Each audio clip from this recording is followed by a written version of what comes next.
ആയിട്ട് ആഗ്രഹിച്ച കാര്യം കുറച്ച് ദിവസങ്ങൾക്ക് മുമ്പ് ഒരു ചെറുപ്പക്കാരൻ എൻ്റെ അടുത്ത് വന്നു പറഞ്ഞ ഒരു സാക്ഷ്യമാണ്. കുറേ നാളുകൾക്ക് മുമ്പ് അവൻ എൻ്റെ മുമ്പിൽ കടന്നു വന്നതാണ്. അവൻ്റെ ജീവിതത്തിൻ്റെ ഒരു പ്രശ്നമായിട്ട് ഒത്തിരിയേറെ തകർന്നൊരവസ്ഥയിലാണ് കുറച്ച് നാളുകൾക്ക് മുമ്പ് അവൻ എൻ്റെ മുമ്പിൽ കടന്നു വരിക.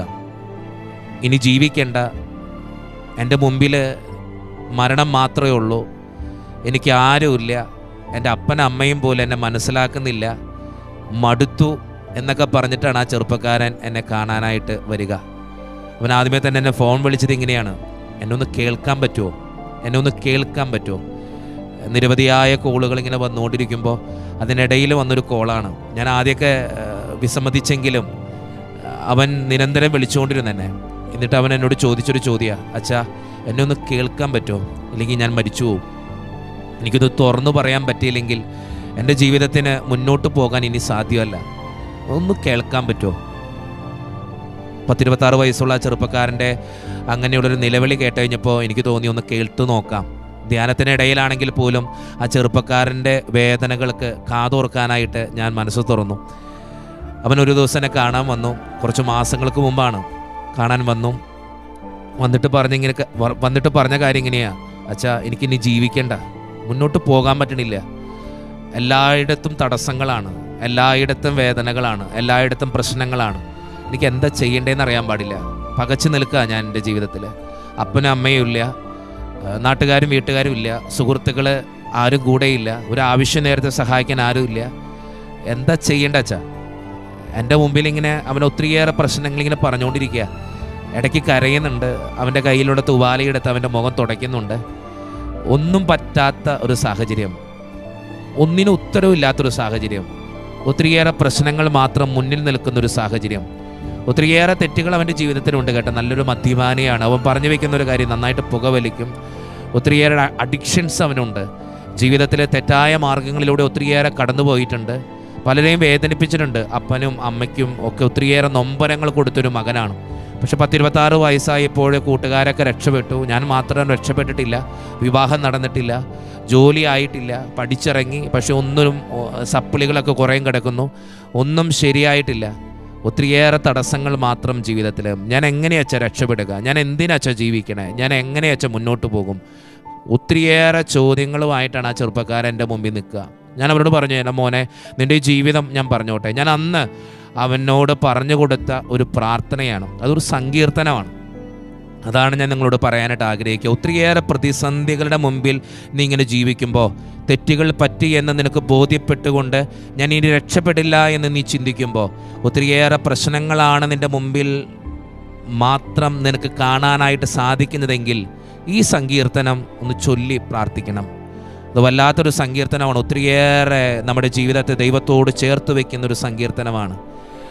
ഞാനത് പറയുമ്പോൾ തന്നെ നിങ്ങൾക്ക് മനസ്സിലാകും. ഒത്തിരിയേറെ പ്രതിസന്ധികൾ ജീവിതത്തിൽ ഇങ്ങനെ കടന്നു വരുമ്പോൾ ഈ സങ്കീർത്തനം ഒന്ന് ചൊല്ലി പ്രാർത്ഥിക്കണം. ഞാൻ എൻ്റെ ജീവിതത്തിൽ എല്ലാ ദിവസവും ചൊല്ലുന്നൊരു സങ്കീർത്തനമാണ്. ഇത് ചൊല്ലാതെ ഞാൻ കിടന്നുറങ്ങാറില്ല. കാരണം ആ സങ്കീർത്തനത്തിന് അത്രമാത്രം അഭിഷേകവും അനുഗ്രഹവും ഉണ്ട്.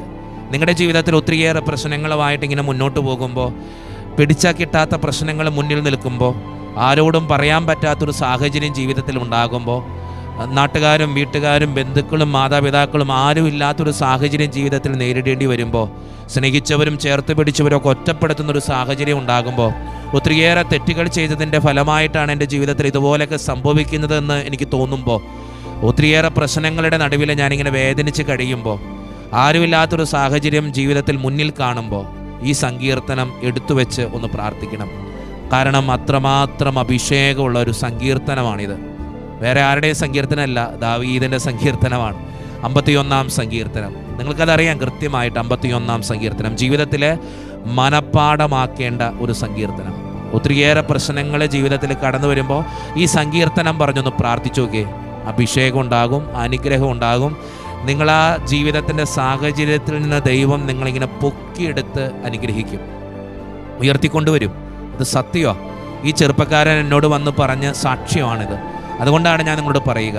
ആ ചെറുപ്പക്കാരനോട് ഞാൻ പറഞ്ഞു: മോനെ, നിൻ്റെ ജീവിതം ഞാൻ ഇങ്ങനെ പറയും. അവൻ പറയുക: അച്ഛൻ എല്ലാവരോടും പറയണം, ഈ സങ്കീർത്തനം ചൊല്ലി പ്രാർത്ഥിക്കാൻ അച്ഛൻ പറയണം. കാരണം ആ സങ്കീർത്തനത്തിന് ഒത്തിരിയേറെ ശക്തിയുണ്ടെന്ന് അച്ഛൻ പ്രഘോഷിക്കണം. അതുകൊണ്ടാണ് ഞാൻ ഇങ്ങനെ ഒരു വീഡിയോ ചെയ്യാനായിട്ട് ഉദ്ദേശിക്കുക. നിങ്ങൾ ഈ 51-ാം സങ്കീർത്തനം ഒന്ന് ചൊല്ലി പ്രാർത്ഥിക്കണം കേട്ടോ. കാരണം എന്തെന്ന് വെച്ചാൽ അത് ദാവീദിൻ്റെ സങ്കീർത്തനമാണ്. ദൈവത്തിൻ്റെ മനസ്സിനിണങ്ങിയവനായിരുന്നു ദാവീദ്. അവൻ്റെ ജീവിതത്തിൽ ഒത്തിരിയേറെ തെറ്റുകൾ അവൻ്റെ ജീവിതത്തിൽ വന്നു. അവൻ്റെ ജീവിതത്തിൽ തെറ്റ് പറ്റിപ്പോയി എന്ന് ചിന്തിച്ചുകൊണ്ട് അവൻ ദൈവത്തോട് പ്രാർത്ഥിക്കുന്ന ഹൃദയം നുറുങ്ങിയ ഒരു പ്രാർത്ഥനയാണിത്. അവൻ്റെ ജീവിതത്തിലെ തകർച്ചകളുടെ നടുവിലെ, വേദനകളുടെ നടുവിലെ, പാപാവസ്ഥയിൽ അവൻ പ്രാർത്ഥിക്കുന്നൊരു പ്രാർത്ഥനയാണിത്. നമ്മളൊക്കെ പാപികളാണ്. നമ്മളൊക്കെ ജീവിതത്തിൽ ഒത്തിരിയേറെ പ്രശ്നങ്ങൾ നേരിടുന്നവരാ. ഒത്തിരിയേറെ സങ്കടങ്ങളൊക്കെ നമ്മുടെ ജീവിതത്തിനുണ്ട്. ആരോടും പറയാത്ത വിഷമങ്ങളൊക്കെ ഉണ്ട്. തെറ്റുപറ്റിപ്പോയിട്ടുണ്ട് നമ്മുടെയൊക്കെ ജീവിതത്തിന്. എല്ലാവരുടെയും ജീവിതത്തിന് തെറ്റുപറ്റിപ്പോയിട്ടുണ്ട്. പക്ഷേ ഈ സങ്കീർത്തനം ഒന്ന് ചൊല്ലി പ്രാർത്ഥിച്ചോക്കെ, ഒത്തിരി അഭിഷേകവും അനുഗ്രഹവും നമ്മുടെ ജീവിതത്തിനുണ്ടാകും. ദൈവം നമ്മളെ തൊടുന്ന അനുഭവങ്ങളായിട്ട് തോന്നും. തന്നെ ഇരിക്കുമ്പോൾ, വിഷമങ്ങളാൽ ഇങ്ങനെ ജീവിതം ഇങ്ങനെ ദുസ്സഹമാകുമ്പോൾ, കണ്ണ് കലങ്ങുമ്പോൾ, ചങ്ക് പെടയുമ്പോൾ ഈ സങ്കീർത്തനം എടുത്തു വെച്ചൊന്ന് പ്രാർത്ഥിക്കണം. ദാവീദിൻ്റെ സങ്കീർത്തന. ദാവീദ് അത്രമാത്രം വേദനയിൽ തമ്പുരാനോട് പ്രാർത്ഥിച്ചൊരു പ്രാർത്ഥനയാണിത്. ചങ്ക് പൊട്ടുന്നൊരു പ്രാർത്ഥന, ഹൃദയത്തിൻ്റെ തുടിപ്പുകൾ ഉൾക്കൊള്ളുന്നൊരു പ്രാർത്ഥന. നിങ്ങളത് പ്രാർത്ഥിച്ചു നോക്കിയാൽ നിങ്ങൾക്ക് മനസ്സിലാവും. ഇതുവരെ ചൊല്ലാത്തവരാണെങ്കിൽ എല്ലാ ദിവസവും ഒന്ന് സങ്കീർത്തനം 51 എടുത്തൊന്ന് പ്രാർത്ഥിക്കണം കേട്ടോ. ജീവിതത്തിനൊരു മാറ്റം ഉണ്ടാവും. വല്ലാതെ ദൈവം നമ്മളിങ്ങനെ കൊണ്ടു നടക്കുന്നൊരു അനുഭവമായിട്ട് നമുക്ക് ഫീൽ ചെയ്യും. അത് സത്യമാണ്. ഞാൻ എല്ലാ ദിവസവും എൻ്റെ അടുത്ത് വരുന്ന പലർക്കും പറഞ്ഞു കൊടുക്കുന്നൊരു പ്രാർത്ഥന. ഈ ചെറുപ്പക്കാരൻ അത്രമാത്രം തകർന്നൊരവസ്ഥയിൽ എൻ്റെ ജീവിതത്തിലേക്ക് വന്നപ്പോൾ, അവൻ്റെ ജീവിതത്തിൻ്റെ ഒരു പ്രശ്നമായിട്ട് വന്നപ്പോൾ, ആരാലും രക്ഷിക്കപ്പെടില്ല എന്നൊരു ചിന്തയുമായിട്ട് വന്നപ്പോൾ ഞാൻ അവന് പറഞ്ഞു കൊടുത്ത രക്ഷയുടെ ഒരു പ്രാർത്ഥനയാണ് ഈ സങ്കീർത്തനം. ഈ സങ്കീർത്തനം നിങ്ങൾ ചൊല്ലി പ്രാർത്ഥിച്ചു നോക്കുകയോ, രാവിലെ എഴുന്നേൽക്കുമ്പോഴും രാത്രി കിടന്നുറങ്ങുമ്പോഴും ഒരു ഉറക്ക ഗുളിക പോലെ, അല്ലെങ്കിൽ എൻ്റെ ജീവിതത്തിൻ്റെ ഒരു തുടിപ്പ് പോലെ നിങ്ങളൊന്ന് ചൊല്ലി നോക്കിയേ. ജീവിതത്തിനൊരു മാറ്റം ഉണ്ടാവും. രാവിലെ എഴുന്നേൽക്കുമ്പോൾ തന്നെ ഈ സങ്കീർത്തനം ഒന്ന് ചൊല്ലി പ്രാർത്ഥിച്ചു നോക്കിയേ. ഞാൻ നിരന്തരം പ്രാക്ടീസ് ചെയ്യുന്ന ഒരാളാണ്. ഈ സങ്കീർത്തനം എന്നും പ്രാർത്ഥിക്കുന്ന ഒരാളാണ്. പ്രാക്ടീസ് എന്നല്ല, പ്രാർത്ഥിക്കുന്ന ഒരാളാണ്. ജീവിതത്തിൽ എല്ലാ ദിവസവും ഇങ്ങനെ ചൊല്ലും സമയം കിട്ടുമ്പോഴൊക്കെ. കാരണം ഇതൊരു പാപ സങ്കീർത്തനമാണ്. ഞാനും പാപിയാണ്, നിങ്ങളും പാപികളാണ്. ഒത്തിരിയേറെ പ്രശ്നങ്ങൾ നമ്മുടെ ജീവിതത്തിനുണ്ട്, തടസ്സങ്ങളുണ്ട്, ബുദ്ധിമുട്ടുകളുണ്ട്. ഈ സങ്കീർത്തനം ചൊല്ലി പ്രാർത്ഥിക്കുമ്പോൾ ദൈവം നമ്മളെ ഇങ്ങനെ വഴി നടത്തും, നമ്മളെ രക്ഷിക്കും, നമ്മുടെ പ്രാർത്ഥനയ്ക്ക് ഉത്തരം തരും. അത് സുനിശ്ചിതമാണ്. അതുകൊണ്ടാണ് ഞാൻ നിങ്ങളോട് പറയുക. ഈ ചെറുപ്പക്കാരൻ എന്നോട് വന്ന്, ഈ ചെറുപ്പക്കാരൻ മാത്രമല്ല കേട്ടോ, ഒത്തിരിയേറെ പേര് എന്നോട് വന്ന് പറഞ്ഞിട്ടുള്ളൊരു സാക്ഷ്യമാണ്. അതുകൊണ്ടാണ് ഞാൻ നിങ്ങളോട് പറയുക. ഈ സങ്കീർത്തനം നമുക്കറിയാം, ദൈവമേ കനിയണമേ എന്ന ദാവീദിൻ്റെ പ്രാർത്ഥനയാണിത്. ഈ സങ്കീർത്തനത്തിൻ്റെ ഹെഡിങ് തന്നെ അങ്ങനെയാണ്, ദൈവമേ കനിയണമേ എന്ന്. ജീവിതത്തിൻ്റെ പ്രശ്നങ്ങളുടെയും വേദനകളുടെയൊക്കെ നടുവിൽ ഈ പ്രാർത്ഥന നമ്മളെ ഒത്തിരിയേറെ സഹായിക്കും. അതുകൊണ്ട് ഞാൻ പറയണത്, പറ്റുമെങ്കിൽ കാണാപ്പാഠം പഠിക്കേണ്ട ഒരു സങ്കീർത്തനമാണ് സങ്കീർത്തനം 51. ഈ സങ്കീർത്തനം തുടങ്ങുന്നത് തന്നെ ഇങ്ങനെയാണ്: ദൈവമേ അങ്ങയുടെ കാരുണ്യത്തിനൊത്ത് എന്നോട് ദയ തോന്നണമേ, അങ്ങയുടെ കാരുണ്യതിരേകത്തിനൊത്ത് എൻ്റെ അതിക്രമങ്ങൾ മായ്ച്ചു കളയണമേ, എൻ്റെ അകൃത്യം നിശേഷം കഴുകിക്കളയണമേ, എൻ്റെ പാപത്തിൽ നിന്ന് എന്നെ ശുദ്ധീകരിക്കണമേ. ദാവീദ് തൻ്റെ ജീവിതത്തിൽ വന്നുപോയിട്ടുള്ള തെറ്റുകളെ ഓർത്ത് ദൈവത്തിൻ്റെ കരുണയ്ക്ക് വേണ്ടി പ്രാർത്ഥിക്കുകയാണ്. നമ്മുടെയൊക്കെ ജീവിതത്തിൽ ദൈവത്തിൻ്റെ കരുണ നിറഞ്ഞാൽ മതി. ഒത്തിരിയേറെ അഭിഷേകവും അനുഗ്രഹവും ഉണ്ടാവും. ഒത്തിരിയേറെ പ്രതിസന്ധികൾ അകന്നു പോകും. പല പ്രശ്നങ്ങൾക്കുള്ള ഉത്തരം അവിടെ കിട്ടും. പല തടസ്സങ്ങൾ അകന്നു പോകും. പല രോഗങ്ങളും സുഖപ്പെടും. അത് സത്യമാണ്. ജീവിതത്തിലെ രക്ഷപ്പെടില്ല എന്ന് ചിന്തിക്കുന്നവർ തമ്പുരാൻ്റെ കരുണയ്ക്ക് വേണ്ടി പ്രാർത്ഥിച്ചാൽ മതി. ഞാൻ ഇടയ്ക്ക് പറഞ്ഞു കൊടുക്കുന്ന, എൻ്റെ അടുത്ത് വരുന്നവരോട് പറഞ്ഞു കൊടുക്കുന്ന ഒരു സുഹൃത ജപമുണ്ട്: കർത്താവേ അങ്ങയുടെ കരുണ എൻ്റെ ജീവിതത്തിലേക്ക് വർഷിക്കണമേ എന്ന്. കർത്താവേ അങ്ങയുടെ കരുണ എൻ്റെ ജീവിതത്തിലേക്ക് വർഷിക്കണമേ എന്ന്. വല്ലാത്ത അഭിഷേകം അനുഗ്രഹം ഉള്ളൊരു സുഹൃത ജപമാണത്. പറ്റുമെങ്കിൽ നിങ്ങളൊന്ന് പ്രാർത്ഥിച്ചു നോക്ക്. ജീവിതത്തിന് മാറ്റം ഉണ്ടാവും കേട്ടോ. ഇത് സത്യമുള്ള കാര്യമാണ്. ഈ സങ്കീർത്തനം വായിച്ചു നോക്കുമ്പോൾ ഇതിൽ ഇഷ്ടപ്പെട്ട 2-3 വാക്യങ്ങളുണ്ട്. എനിക്ക് ഭയങ്കര ഇഷ്ടമാണ് ഈ സങ്കീർത്തനം പറയാനും പ്രാർത്ഥിക്കാനും അതിലെ വാക്യങ്ങൾ നിങ്ങളുടെ മുമ്പിൽ അവതരിപ്പിക്കാനും ഒക്കെ. അതിലെ 6ാമത്തെ വാക്യം ഇങ്ങനെയാണ്: ആകയാൽ എൻ്റെ അന്തരംഗത്തിൽ ജ്ഞാനം പകരണമേ. അതൊരു പ്രാർത്ഥനയാണ്. ദൈവമേ ജ്ഞാനം പകരണമേ എൻ്റെ ജീവിതത്തിൻ്റെ പ്രതിസന്ധികളുമായിട്ട് ഇങ്ങനെ ജീവിക്കുമ്പോൾ തമ്പുരാനോട് നമ്മൾ പറയുക, ദൈവമേ ജ്ഞാനം പകരണമേ. ഇന്നത്തെ കാലഘട്ടത്തിൽ നമുക്ക് ജീവിക്കാൻ ജ്ഞാനം വേണം. തെറ്റേത് ശരിയേത്, ആരാണ് നല്ലത്, ആരാണ് ചീത്ത, ഞാൻ ആരുടെ കൂടെ കൂട്ടുകൂടണം, ഞാൻ എങ്ങനെ ജീവിക്കണം, ഇതിനൊക്കെ നമ്മളെ ജ്ഞാനം സഹായിക്കും. അതുകൊണ്ട് പറയാം, തമ്പുരാൻ്റെ ജ്ഞാനം നമ്മുടെ ജീവിതത്തിൽ നിറഞ്ഞാൽ ഒത്തിരിയേറെ കാര്യങ്ങൾ നമുക്ക് നന്നായിട്ട് ചെയ്യാൻ പറ്റും. അതുകൊണ്ട് പറയണേ, ഈ സങ്കീർത്തനത്തിൽ ഈ പ്രാർത്ഥന 6ാം വാക്യം, നിങ്ങളൊന്ന് 6ാം വാക്യം ഒന്നെടുത്ത് പ്രാർത്ഥിക്കണം കേട്ടോ. കർത്താവേ എൻ്റെ ജീവിതത്തിലേക്ക് ജ്ഞാനം പകരണമെന്ന്. അതുപോലെ എനിക്കിഷ്ടപ്പെട്ട വാക്യമാണ് 11ാം വാക്യം: അങ്ങയുടെ സന്നദ്ധയിൽ നിന്ന് എന്നെ ഒരിക്കലും തള്ളിക്കളയരുതേ. ഒത്തിരി അഭിഷേകമുള്ള ഒരു വാക്യമാണ്. ഒരു സങ്കീർത്തനമാണ്. സങ്കീർത്തനം 51:11. കർത്താവേ, അങ്ങയുടെ സന്നദ്ധിയിൽ നിന്ന് എന്നെ ഒരിക്കലും തള്ളിക്കളയരുത്. കാരണം തമ്പുരാൻ്റെ മുമ്പിൽ കണ്ണുനീരോടെ നമ്മൾ പ്രാർത്ഥിക്കുമ്പോൾ, ഇങ്ങനെ പ്രാർത്ഥിക്കുമ്പോൾ ദൈവം നമ്മളിങ്ങനെ രക്ഷിക്കും, ഉറപ്പ്. എന്നെ ഒരിക്കലും തള്ളിക്കളയരുത് ദൈവമേ എന്ന് പ്രാർത്ഥിക്കണം. എന്നെ ഒരിക്കലും തള്ളിക്കളയരുത്. ജീവിതത്തിൻ്റെ പ്രതിസന്ധികളും വേദനകളൊക്കെ വരുമ്പോൾ ഈ സങ്കീർത്തന ഭാഗം ഒന്ന് എടുത്ത് വായിച്ചു നോക്കി. ദൈവമേ, എന്നെ ഒരിക്കലും തള്ളിക്കളയരുത്. അത് സുഹൃത്ത് ജപം പോലെ മനസ്സിലിങ്ങനെ കൊണ്ടു നടക്കണം. സങ്കീർത്തനം 51:11. ദൈവമേ, അങ്ങയുടെ സന്നദ്ധിയിൽ നിന്ന് എന്നെ ഒരിക്കലും തള്ളിക്കളയരുതേ. അടുത്ത വചനം കൂടി വളരെ ശ്രേഷ്ഠമാണ്. അങ്ങയുടെ പരിശുദ്ധാത്മാവിനെ എന്നിൽ നിന്നും എടുത്തു കളയരുതേ. കാരണം പരിശുദ്ധാത്മാവാണ് അഭിഷേകം നൽകുന്നത്, അനുഗ്രഹം നൽകുന്നത്.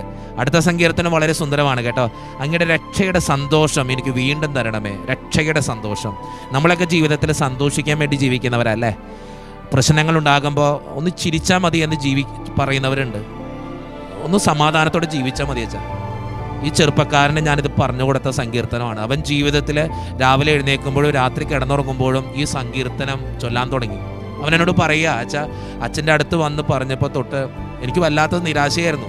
ഞാൻ രക്ഷപ്പെടുമെന്നുള്ള പേടിയായിരുന്നു. ഈ സങ്കീർത്തനം പറഞ്ഞ് പ്രാർത്ഥിച്ചാൽ എൻ്റെ ജീവിതത്തിന് മാറ്റം ഉണ്ടാവോ? അച്ഛനും തൊട്ട് ഈ പറയണേ. എങ്ങനെയൊക്കെ പറഞ്ഞിട്ട് പോയൊരു ചെറുപ്പക്കാരനാണ്.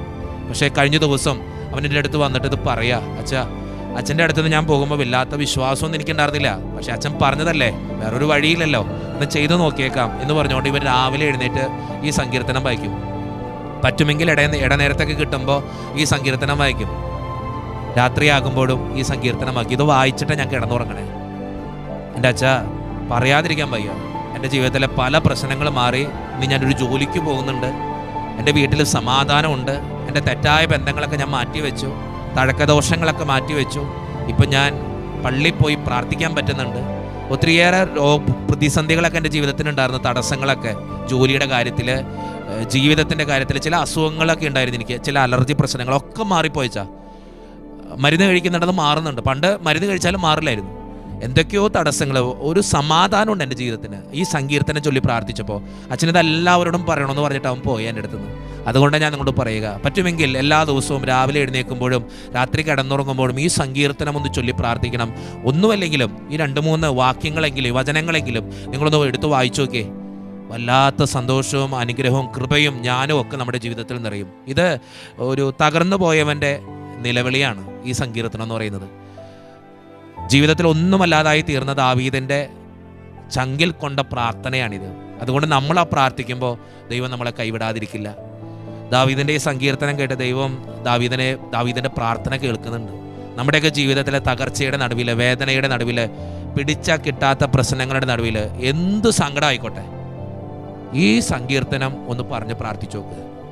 മാറ്റം ഉണ്ടാവും. കാരണം എൻ്റെ അടുത്ത് വരുന്ന പലർക്കും ഞാൻ പറഞ്ഞു കൊടുത്തൊരു സങ്കീർത്തനമാണ് സങ്കീർത്തനം 51. പറ്റുമെങ്കിൽ ഈ സങ്കീർത്തനം രാവിലെയും രാത്രിയും ഒന്ന് വായിച്ച് ധ്യാനിച്ച് കിടന്നുറങ്ങി നോക്ക്. തന്നെ ഇരിക്കുമ്പോൾ, ആരുമില്ല എന്ന് തോന്നുമ്പോൾ, തകർന്ന് തരിപ്പണമായെന്ന് തോന്നുമ്പോൾ, കണ്ണിനീര് പൊടിയുമ്പോൾ ഈ സങ്കീർത്തനം ഒന്ന് പ്രാർത്ഥിച്ചു നോക്ക്. ദൈവമേ, എന്നെ ഒരിക്കലും തള്ളിക്കളയരുതെന്ന്, ഞാനൊരു പാപിയാണെന്ന്, നിൻ്റെ കരുണ എൻ്റെ ജീവിതത്തിലേക്ക് ചൊരിയണമേ എന്ന്. പ്രാർത്ഥന നിങ്ങളുടെ ജീവിതത്തിൻ്റെ അവിഭാജ്യ ഘടകമാകട്ടെ. ദൈവമേ കനിയണമേ എന്ന ഈ 51-ാം സങ്കീർത്തനം ഒത്തിരിയേറെ അനുഗ്രഹങ്ങൾ നിങ്ങളുടെ ജീവിതത്തിലേക്ക് ചൊരിയട്ടെ.